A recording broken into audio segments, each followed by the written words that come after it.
ውስጥ ያለው ጉድለት ባንቺ መኖር ነበር የተሞላው።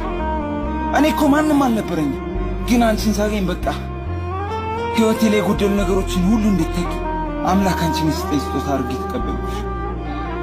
አሁን ግን ከጎኔ አይደለሽ። ፍቅር በውደት አይኖች አንቺን ብቻ ነው ማየት የሚፈልጉት። ቆይ እጠላሽ አልነበር? አሁን ታዲያ ለምንድን ነው አንቺን ከውስጤ ማውጣትና ጨርሶ መርሳት ያቃተኝ?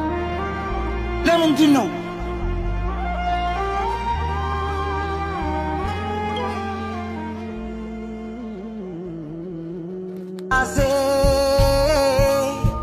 ሆና ተገኘች ከሳሼ ልቤ ተመኘ ባላቅሽ ብሎ ፍቅርሽ ምላሽ ስላልሆነው አይጠቅሞ ቢያድርስ ያስብሽ ውሎ ፍቅርሽ ምላሽ